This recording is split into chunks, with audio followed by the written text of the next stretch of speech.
It was a really uneventful offseason for the Heat, which was a bit disappointing as a Heat fan given how the season ended.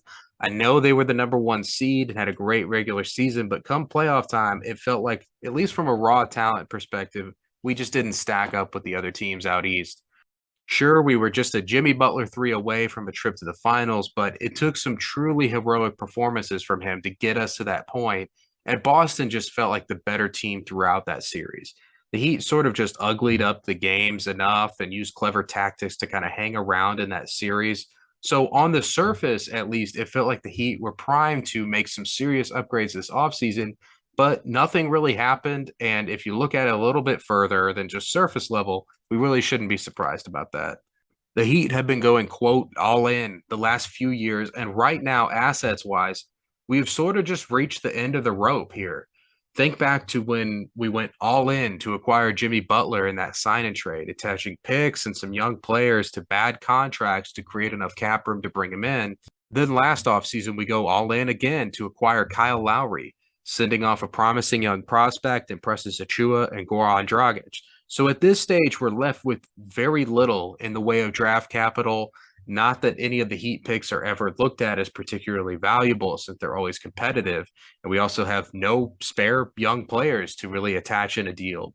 And then we also have a handful of guys making a ton of money like Jimmy, Lowry, and Bam. And then we have a bunch of guys who are making basically nothing like Max Strus and Gabe Vincent, which makes matching salaries for potential trades extremely difficult. So I'm not all that shocked that we didn't see a lot of roster turnover from last season. So now we're sort of just stuck with Duncan Robinson as the only tradable contract, and we have very little draft capital. So the way I see it, we really only have one move left to make. So the Heat have to make it the right one.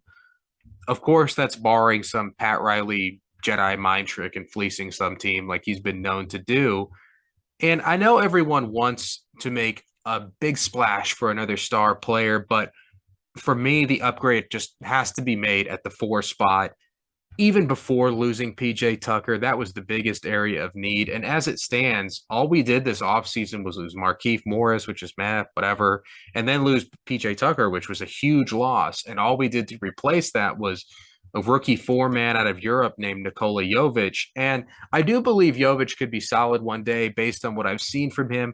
I don't think there's any reason he couldn't be Danilo Gallinari one day, but he just isn't ready to contribute to a playoff rotation quite yet. It may take him a year or two to get there. So, barring a trade, this year's Heat team will basically be the same from last year, minus PJ Tucker. So, I imagine they will be taking a step back, but at only 48 and a half wins, I would lean taking the over. But since I'm a huge homer, I'm going to lay out both cases and then you can make the decision. The case for under, this is a pretty old team. Both Kyle Lowry and Jimmy Butler missed a ton of games last season. So, with another year of Miles, why would we expect that they're going to get more healthy next season? Players do, after all, typically get less healthy as they age. My other big concern is the closing lineup. Right now, it looks like it's going to be Lowry, Oladipo, Hero, Jimmy, and Bam. Perimeter defense wise, that group would be as potent as any in the league, but I think the spacing looks a little rough. Three non-shooters, that typically just doesn't lead to very good spacing. Not only that, but rebounding wise, it's a group of three smaller type guards, a small forward, and then an undersized center. So it's tough for me to get really excited about pinning our hopes on a small lineup that can't shoot either. I feel like ideally you would like both, but you need to at least be one of tall or able to shoot as a unit.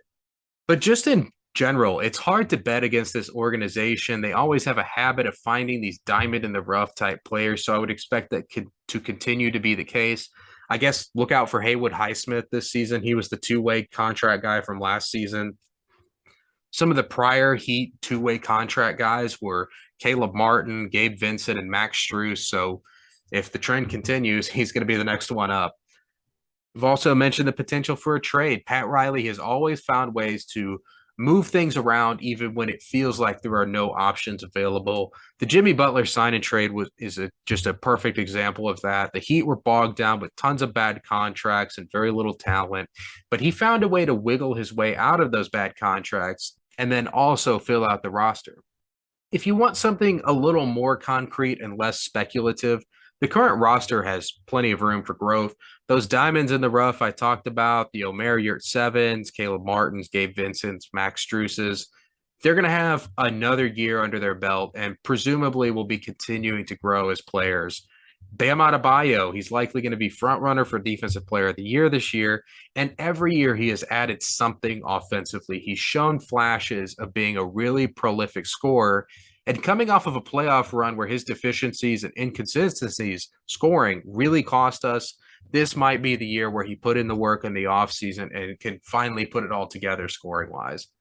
This will be Victor Oladipo's first training camp in God knows how long. During the playoffs, you could see that confidence building and him getting more and more comfortable. So even if he's able to return to half of what he was in Indiana, that's going to be a huge upgrade for this team. The last guy I want to mention is Tyler Hero. And I have to admit, I'm really confused by the narrative surrounding him. At 23 years old, entering just his fourth season, why are people acting like he's a finished product? I just don't understand it. RJ Barrett, Darius Garland, John Morant, Jordan Poole are all from the same draft class, and people still believe that they have room to grow and improve. Also, somehow winning the sixth man of the year became a bad thing because the narrative surrounding Hero was that he only did his damage against second units, but that just isn't true.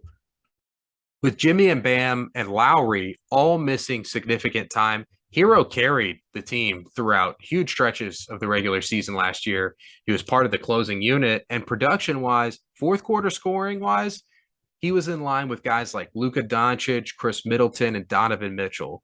So the narrative that he only beats up on team second units just isn't true. And I know it was a rough playoff run for him, but I think it was mostly due to injury. And this wasn't a case of him having some bad games in the playoffs and then coming back after the fact and saying, oh, well, I was injured, just as an excuse. He missed a handful of games throughout the playoffs. And when he was out there, eye test wise, you could just tell it didn't look right.